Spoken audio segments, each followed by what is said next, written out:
Assalamualaikum warahmatullahi wabarakatuh. Alhamdulillah, nahmaduhu wa nasta'inuhu wa nastaghfiruh wa na'udzu billahi min syururi anfusina wa min sayyiati a'malina. Man yahdihillahu fala mudilla lahu wa man yudlilhu fala hadiya lahu. Ashhadu an la ilaha illallah wahdahu la syarika lah wa ashhadu anna Muhammadan abduhu wa rasuluh, amma ba'd. Hadirin dan hadirat yang dirahmati Allah, alhamdulillah kita memulakan siri kuliah kita yang pertama, tafsir suratul Kahf, ataupun kita selalu sebut surah Kahfi, orang Melayu panggil, dengan kita membariskan yang belakang itu dengan menyebutnya, iaitu suratul Kahf atau suratul Kahfi, yang mana kita insya-Allah pada asal jadualnya saya cuba sebulan sekali, tapi mungkin saya akan jadi kerap sikit kot, takut lambat habis. Boleh tak Imam? Bagi yang hadir ke dalam kuliah ini, dia ada terbitan Jabatan Mufti Suratul Kahf yang mempunyai terjemahannya sekali dan sedikit ada penerangan di hadapan itu. Jadi sesiapa yang hadir ni, kitab tak payah beli dah lah, ada seorang satu di tangan dia. Bagi rakyat Malaysia di mana saja berada siaran langsung ni, mereka boleh tengok ni terbitan Jabatan Mufti pelis surah Quran lah, tapi cetakannya dengan memberikan makna di dalam bahasa Melayu. Dan juga yang ni adalah cetakan sumbangan Majlis Agama Islam dan Adat Istiadat Melayu Perlis, MAIPS. Boleh tuan-tuan dapati secara percuma, kan? Kalau dia main Perlis ni, dia dapat percuma. Kalau dia tak duduk di Perlis, dia boleh suruhlah siapa-siapa adik-beradik dia, kawan-kawan dia orang Perlis, tolong kirim kat dia, dan kita cetak dan kita berikan secara percuma, insya-Allah. Kita balik kepada suratul Kahf. Suratul Kahfi ataupun suratul Kahf atau suratul Kahfi yang orang kita panggil ini adalah merupakan surah-surah yang mempunyai kelebihan ataupun fadilat yang disebut oleh Nabi sallallahu alaihi wasallam.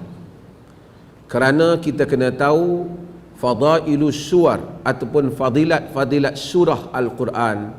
Surah-surah dalam Al-Quran ada fadilat-fadilatnya yang memang disebut oleh Nabi sallallahu alaihi wasallam. Ada juga fadilat-fadilat yang Nabi tak sebut, tetapi ada orang reka bagi kepada kata Nabi sebut. Maka ada fadilat-fadilat surah-surah tertentu tidak sahih. Dalam sejarah ilmu hadis, antara yang terkenal mereka fadilat-fadilat surah ialah Nuh bin Abi Maryam, satu orang yang nampaknya macam warak dan zuhud, kuat ibadat, tetapi dia mereka banyak fadilat-fadilat surah yang Nabi tak sebut, dia reka bagi ada. Lalu orang bertanya kepada dia, kenapa dia reka? Dia kata kerana dia tengok ramai orang suka baca kitab sirah, tak baca Quran, jadi dia reka. Perbuatan ini dilarang kerana Nabi SAW menyebut, man kadzaba alayya muta'ammidan falyatabawwa maq'adahu minan nar. Siapa yang buat dusta kepada aku dengan sengaja, maka siap tempat duduknya di dalam neraka. Hadis mutawatir. Tak boleh kita kata benda yang Nabi tak kata, kita kata kerana nak galakkan orang buat baik, kita reka. Tak boleh. Kerana cakap Nabi ni tak sama dengan cakap rekaan. Namun suratul Kahf ialah antara surah-surah yang memang ada hadis-hadis Nabi sallallahu alaihi wasallam yang menyuruh, menggalakkan kita membaca surah ni. Semua surah Quran kita baca, tapi ini ada hadis-hadis yang disebut oleh Nabi sallallahu alaihi wasallam. Antaranya Nabi sallallahu alaihi wasallam menyebut tentang bacaan suratul Kahf, bahawasanya digalakkan siapa yang membaca suratul Kahf, maka cahaya baginya antara dia sehingga ke Kaabah. Ada hadis yang menyebut tentang fadilat membaca suratul Kahf.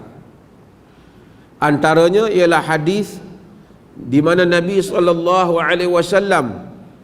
menyebut man qara'a al-kahf fi yaumil jum'ah adha'a lahu minan nuri ma baina jum'atain. Sesiapa yang membaca suratul Kahf pada hari Jumaat, maka akan bersinar baginya cahaya di antara dua Jumaat. Jadi ada hadis yang menggalakkan baca suratul Kahf pada hari Jumaat, walaupun hadis ini khilaf ulama. Ada ulama yang mendhaifkan, ada yang mensahihkan. Sekali saya akan baca keputusan fatwa negeri Perlis tentang hal ini. Apa dia kata? Bahawasanya kalau baca antara dua Jumaat, cahaya Allah Ta'ala bagi kepada dia. Maka kita digalakkan membaca. Tidak ada hadis yang sahih, yang sabit, yang menyatakan digalakkan membaca surah Yasin pada hari Jumaat. Tak ada. Hadis tentang bab itu tak kuat. Sama sekali tidak boleh jadi hujah. Bahkan tidak diangkat kepada fadail kerana kedaifannya daif yang nyata. Adapun berhubung dengan suratul Kahf, walaupun para ulama ada berbeza pendapat dalam hadis ini, tapi kita memilih pendapat bahawasanya mentarjihkan sesiapa nak baca surah Kahf pada hari Jumaat amat digalakkan. Dengan itu kita cetak suratul Kahf ni, surah di Perlis ni, baca suratul Kahf, iaitu surah Kahfi pada hari Jumaat. Saya baca sikit nas fatwa negeri Perlis ni sebelum kita tafsir. Tuan-tuan buka dalam buku ni, awal tu ada nas fatwa tu, sama-sama kita boleh baca. Tentang mesyuarat jawatan kuasa fatwa negeri Perlis kali yang ke-32 tahun 33 tahun 2017. Mengkhususkan bacaan suratul Kahf pada hari Jumaat. Fatwa kita bunyi macam ni. Fadilat membaca suratul Kahf sabit dengan riwayat-riwayat yang sahih. Yakni fadilat baca suratul Kahf, fadilat baca surat sabit, yakni ada hadis-hadis yang sahih. Baca saja, tak kira hari apa, ada hadis-hadis yang sahih. Antaranya Nabi SAW sebut, Nabi menyatakan usima min fitnatid dajjal. Siapa baca suratul Kahf selamat daripada fitnah dajjal. Siapa yang baca akhir 10 ayat akhir daripada suratul Kahf selamat daripada fitnah dajjal. Ada Nabi SAW. Baca saja ada fadilat dia. Adapun mengkhususkan suratul Kahf pada hari Jumaat, wujud perbezaan pandangan ulama hadis tentang kesabitan riwayat Hushaim bin Bashir. Ni siapa hak dengar ni, dia kena pergi perhatian sikit, payah sikit nak urai bab ni. Hushaim bin Bashir adalah merupakan rawi. Dia hadis ni daripada nak sampai kepada Nabi tu ada sanad. Dalam sanad tu ada rawi. Hushaim bin Bashir adalah rawi yang thiqah, rawi yang dipercayai. Tak ada masalah di sudut dia tu. Cumanya apa masalah? Masalahnya ialah terdapat dalam kalangan ulama hadis yang menolak pengkhususan bacaan suratul Kahfi pada hari Jumaat atas alasan riwayat Hushaim tidak kukuh secara perbandingan dengan riwayat yang tidak menyebut hari Jumaat, khususnya riwayat Syu'bah bin Hajjaj dan Sufyan Ats-Tsauri. Tuan-tuan dengar ni, mudah-mudahan minat hadis ni saya nak urai maksud dia. Hushaim bin Bashir kalau dia riwayat tak ada masalah. Cuma masalahnya ada dua tokoh yang hebat yang beriwayatkan tentang suratul Kahf, iaitu Syu'bah ibn al-Hajjaj dan Sufyan Ats-Tsauri. Yang ni dua-dua orang ni dalam hadis dia panggil jabal. Dua-dua orang ni bukit. Maksudnya tolak tak rabah. Dia punya kekuatan riwayat dia, kekuatan ingatan dia. Mereka berdua ni riwayat juga surah tentang hadis suratul Kahf, tapi tak ada cerita hari Jumaat tu. Jadi hanyalah Hushaim bin Bashir bila dia riwayat ada perkataan hari Jumaat. Jadi ulama hadis sudah mula pasal apa dalam bahasa kampung nak bagi faham, pasal apa yang hang punya ada Jumaat, depa dua orang lagi tak ada. Jadi mereka tak kata dia bohong, mereka takut dia terkeliru. Pasal bila riwayat hadis macam ni tuan-tuan semua dengar, 3 orang dengar, 5 orang dengar tak ada perkataan tu, seorang dia balik dia riwayat ada perkataan tu, maka orang confuse dengan dia walaupun dia tak pembohong. Dia panggil dalam bab ni, dalam ilmu hadis dia panggil waham. Waham yakni rawi keliru. Walaupun rawi itu dipercayai, rawi boleh keliru. Jadi ada anggapan di kalangan ulama hadis menyatakan Hushaim bin Bashir telah keliru dengan memasukkan perkataan hari Jumaat, fadilat baca suratul Kahf pada hari Jumaat, sedangkan rawi-rawi besar iaitu Syu'bah ibn al-Hajjaj dan Sufyan al-Thawri yang dianggap jago dalam hadis, riwayat mereka tak ada perkataan Jumaat. Bagi ulama yang clear, yang tak terima penambahan itu, mereka menyatakan Hushaim keliru, maka dengan itu riwayat yang kata ada fadilat baca surah Kahfi pada hari Jumaat dianggap dhaif. Faham ni? Kena ikut betul-betul ni, hak ni mengaji. Tetapi di samping itu terdapat para ulama muhaqqiqin yang melihat penambahan Hushaim yang mengkhususkan hari Jumaat itu sebagai riwayat yang diterima. Yakni dia tambah perkataan Jumaat, bukan dia tambah lah. Hak 2 orang lagi tak ada perkataan Jumaat, yang dia dalam riwayat ada perkataan Jumaat, dia panggil yang ni dalam ilmu hadis dia panggil ziyadatus thiqah. Pasal dia tu thiqah, penambahan orang yang dipercayai. Sekali lagi, bagi siapa yang minat hadis ni, dia macam ni. Bila satu guru hadis cakap hadis, tuan-tuan ni kata mari dengar, satu orang mengajar syekh hadis, 5 orang mari dengar. Dia riwayat satu hadis Nabi. 5 orang ni berpecah. Depa semua riwayat hadis tu semua sebut tentang fadilat hari Jumaat. Baca suratul Kahf pada hari Jumaat. Fadilat baca suratul Kahf.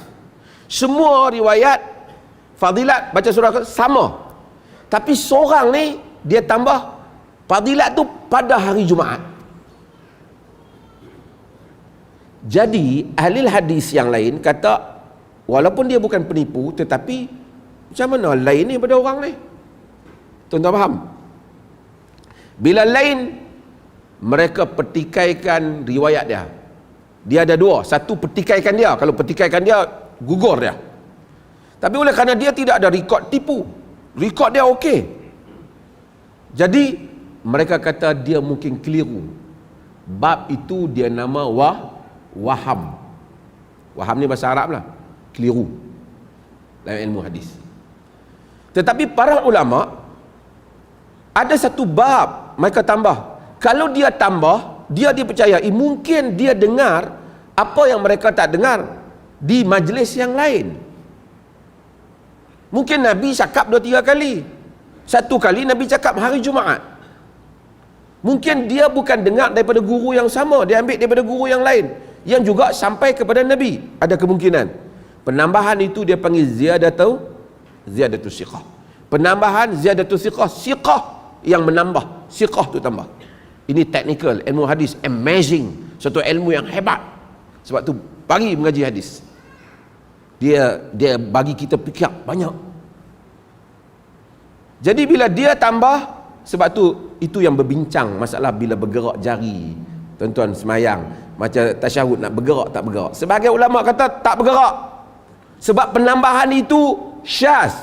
Yang lain tak kata bergerak. Ada yang kata gerak. Yang kata bergerak mereka anggap ziyadah siqah, seperti Albani dan seumpamanya.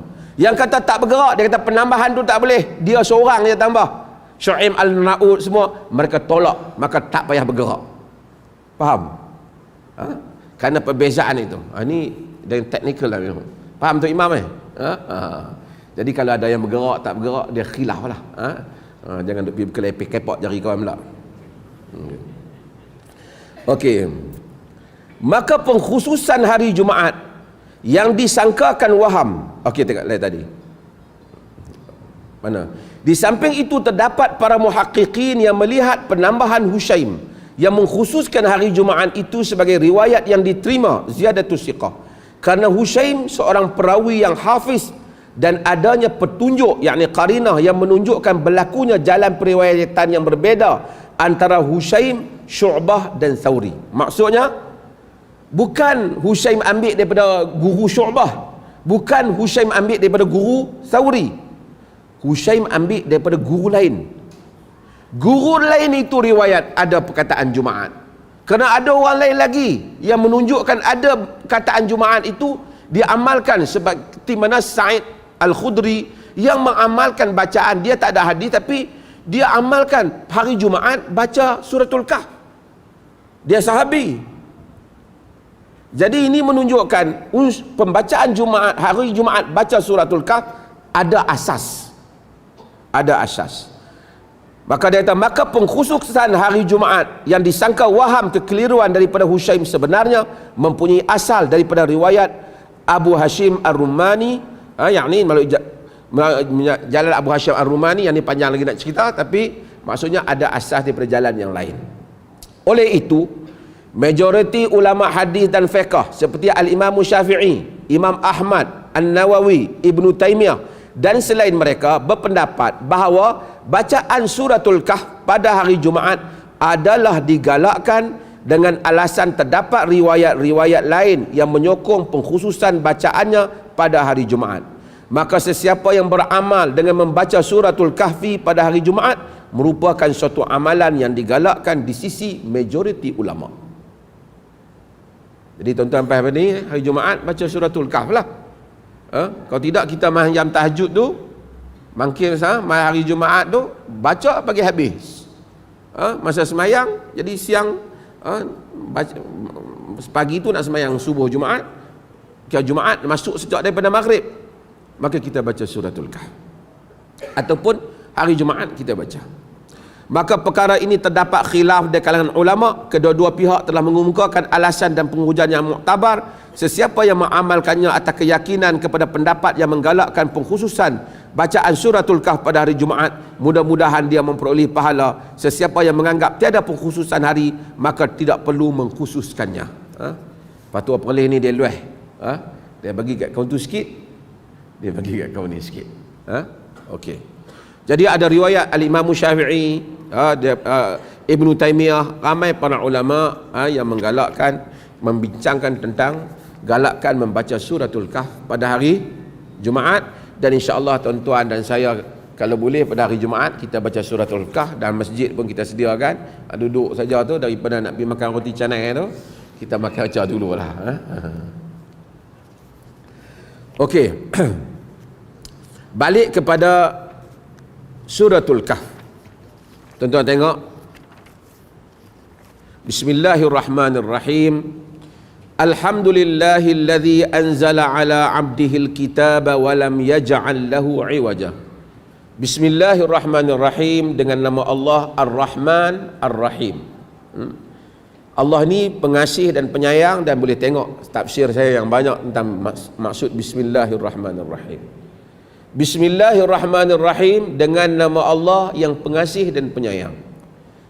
Perkataan dengan nama Allah yang pengasih dan penyayang, kalau kita ambil dengan nama Allah yang pengasih dan penyayang, jadi tergantung. Ni saya selalu buat contoh. Dengan sebuah kereta yang berwarna kuning yang laju, habis. Jadi ayat tergantung. Betul tak? Macam mana nak bagi sambung ayat tu? Dengan sebuah kereta yang laju, saya pergi ke masjid. Ayat sebenar. Boleh? Bismillahirrahmanirrahim, tergantung.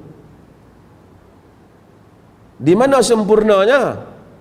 Setiap kali kita baca bismillah, sempurnanya pada amalan kita. Kalau kita baca Quran, maksud dengan nama Allah yang pengasih dan penyayang, aku membaca Al-Quran. Itu maksudnya.